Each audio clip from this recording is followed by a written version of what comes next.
Today I'm going to talk about how to make these little LED Faux candles. Now there's other videos out there on how to make the actual appearance of it. And I went ahead and I did talk about that in here, but the difference between mine and theirs is that I took out those little batteries and I powered from an external power source. I like to have control over all my displays. And another thing is that, you know, those batteries always die when you least expect it. You have your displays out there for a couple of weeks before Halloween, and by the time Halloween comes, you got to replace those batteries. So what I'm going to do is talk about how I've added the RCA connector to power it, and how I removed the batteries and hooked everything up. The components for this project are inexpensive. You probably have a lot of it laying around the house. You need a PVC tube for the actual candle itself. Now I have these left over from another project. I picked up the LED solar cell yard lights on sale at Target for $1.50, and I had an idea to use this for another project. So I ended up having the tubes left over. You need the fake candle lights, basic LED light that flickers. I got these for $3 for 3. All my projects are controlled by RCA cables. So here's an RCA panel mount. I get these pretty cheap from DigiKey in bulk. And then you probably got some of the foam pipe insulation, and that's to hold the candle in place. Alright, now it's time to cut down the PVC tubing to the size candle that I want. I do want to take a moment to mention some of the other things that you need. You need a soldering iron, a glue gun with lots of glue, a Phillips screwdriver so you can take the candle apart, an X-Acto knife to help trim down the candle. A pair of needle nose pliers will definitely help. And let's go ahead and cut this down. Okay, I have myself just a little trimming saw that I'm going to go ahead and cut through. This will probably take a little bit longer than if I use something else, but I like the smoothness of the actual cut that gets in there. Now I did cut through it. Now I had to twist it because my particular saw that I was using wouldn't cut all the way through, so it came out uneven, but that's okay, because what we're going to do now is that I don't like the candles being totally flat at the top, so we're going to go ahead and just take my X-Acto knife and kind of get in there and carefully change the shape of the top of the candle. Now be careful, I'm doing this a little bit too quickly. Don't want to end up cutting myself and ending up in the emergency room. And it doesn't have to be deep cuts, it can be shallower cuts. So now it kind of gives you that uneven flow of a candle. Okay, here's my candle body. Our next step is to go ahead and cut some of this foam. Now I've already done that. I've gone ahead and cut a little piece here, and all you do is stick it into the body. It just happens that it just fits really nice with this particular tubing. Now take your candle and stick it on top, and then slowly press down until you get it to the height that you want it. Again, it's a personal preference to the particular height. Okay, now it's time to go ahead and glue the foam in place. Now I just kind of goop it in there to lock it in place. And then what I'll do is I start putting some, just running it all over the top here. Because if you ever look inside of a candle, you'll see that it isn't always smoothly melted. So this will give it some detail when I get the paint on there. Okay, so just go ahead and goop it on. And that should put the foam in place. Give it a few minutes to dry before we go on to the next step.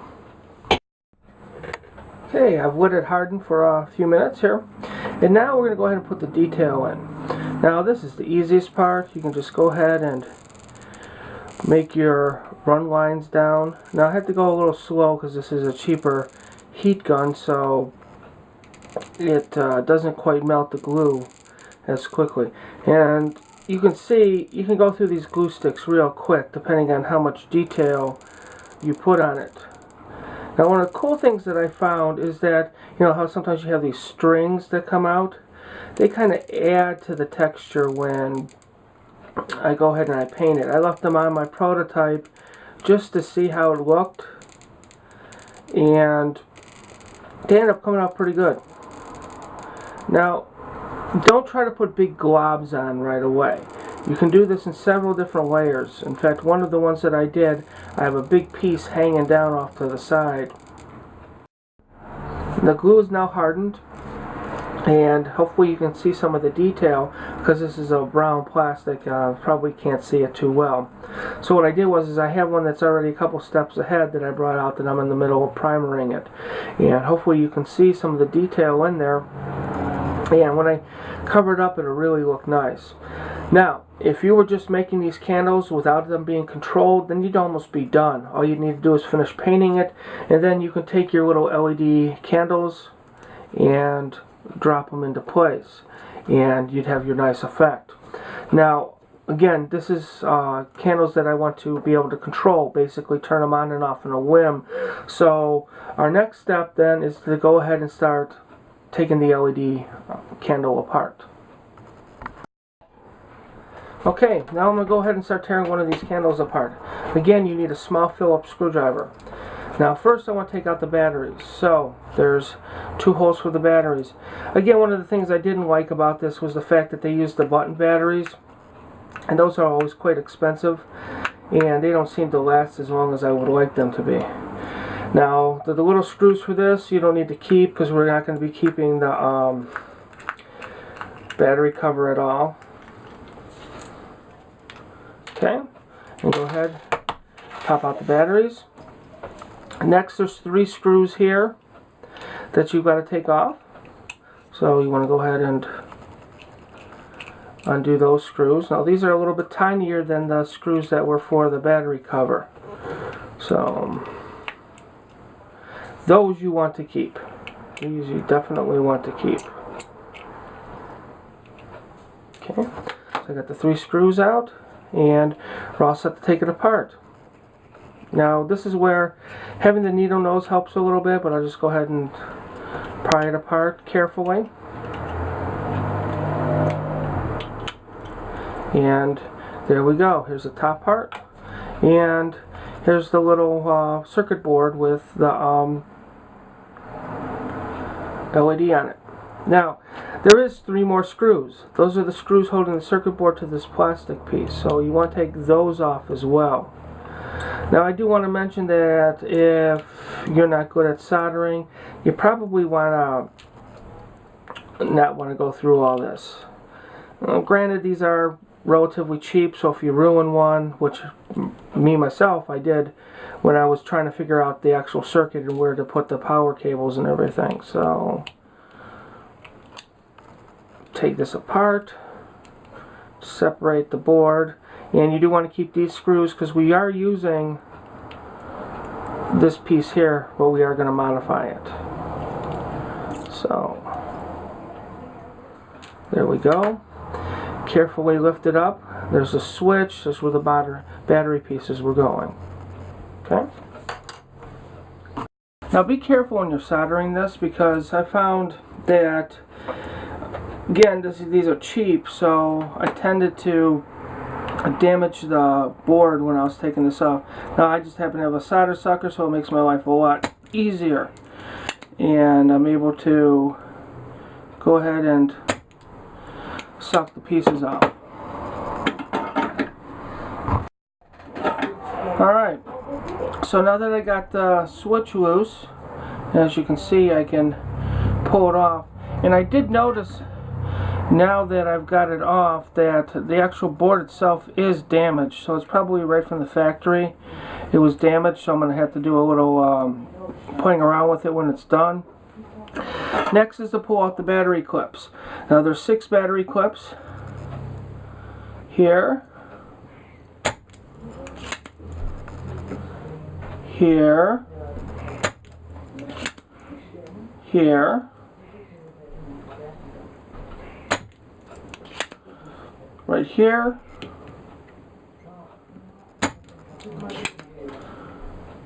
right here,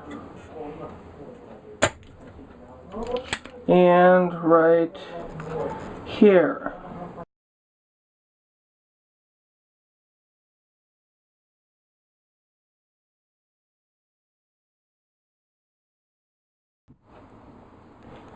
here's the board, so I'm getting ready to solder the wires onto it. And the first one I'm going to do is go ahead and solder my jumper in. And if you looked at the picture just before this, it'll show that the jumper goes here and here. So I'm going to go ahead and solder that. Okay, I've just soldered the jumper in, and you can see it on the other side. My next step is to go ahead and put the positive and negative wires in the proper spot. Alright, I've soldered on the 2 battery wires, and I'm getting ready to solder on the 2 wires for the switch. Now I have all the wires soldered on. Here are the 2 wires for the switches, the jumper, and the positive and negative terminals. So my next step is to test this before I go on. I don't want to go ahead and seal this up and then find out something's wrong. I've connected the positive and negative wires to my power supply, and these are the 2 wires for the switch, and closing them up, you see that the light turns on. So my next step is to start assembling the candle again. Okay, my next step as I go ahead and assemble with this is to go ahead and cut out this middle section. This was used to hold the batteries in place, and I don't need that, so I'll go ahead and take my knife and go ahead and cut it out. Alright, it's time to assemble this. Now I did find that I had to cut out the slot where the switch was at a little bit more to fit the wires that I have. So just take your switch wires, run it through there. Take your positive and negative battery cables and run them through the center. Pull it down, and you get ready to put the screws on. Now I did put some heat shrink tubing on because this board was damaged, so I wanted to make sure that there was some strain relief. And all you have to do is go ahead and reverse assembly, starting with the screws here and then putting in the body. I've gone ahead and assembled it. Remember, you're not putting the battery cover on, there's no need for it. Here are my 2 power wires, my 2 switch wires. I went ahead and connected it back up to my power supply. I wanted to make sure I check it just before I put it in the candle, make sure it's working, and as you can see, it is working. So our next step is to go ahead and put it in our candle body.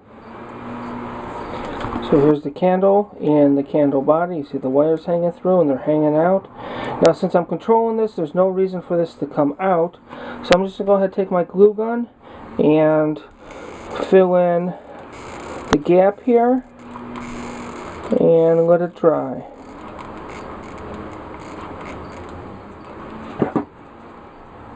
Now that I've filled this in, I have to decide which is the part of the candle I want to see in the front, because I'm going to have on the back my switch and my control connector. So I decided, since I like this little loop here, that it'll go back here. I chose a 1/8 drill bit to drill both holes because the 1/8 was just a little bit smaller than the switch.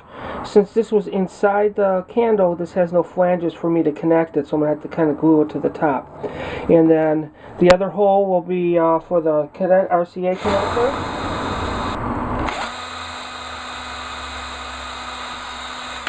And there we go, there's my 2 holes. There are the 2 holes. Now my RCA connector needs a 1/4 inch hole, so I drilled it out to a 1/4 of an inch. And my next step is going to be using my X-Acto knife to widen this out so that I can pull the 2 wires through. Now I've widened out the hole for the switch, and I have it widened out so that I can put the 3 terminals from the switch inside easily. This will be a little bit bigger once I put the wires on there. And now what I'm going to go ahead and do is solder everything up.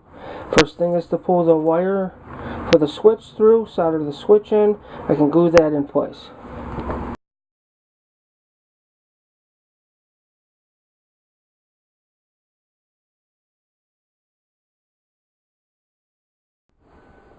I've completed putting in the switch in my RCA plug. You can see inside, I just pushed the wires in there. I knew they were too long, but I knew there was plenty of room in there. One little thing I did do is put a little hot melt glue over the nut so it didn't loosen up. Hey, here we go. I went ahead and I've got the primer all done. Now I like the way the candles look with the primer. So what I'm going to do is I'm just going to go ahead and dust this lightly. My original, I added a little black, a little green, and of course a little red at the top. So I'll go ahead and I'll do that right now. Here we go, I got the candle all completed. Hopefully you can see the colors real nice. There's my connector for power and my switch. And what I'll do is I'll go ahead and set several of these up in the dark and let you see what they look like with a little bit of black light shining down on them.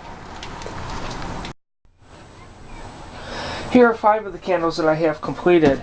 I have it hooked up to my sequencer box that's for another project, just to show you with the lights turning on and off. Now I did want to show you with some black light, a little bit of a glow that I have with them, but the black light wasn't showing up real good with the camera, so I just figured I'd show you the candles that I have done to this point.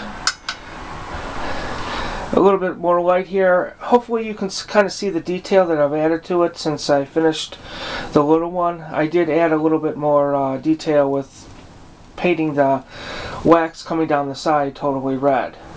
Well, I hope you enjoyed this project.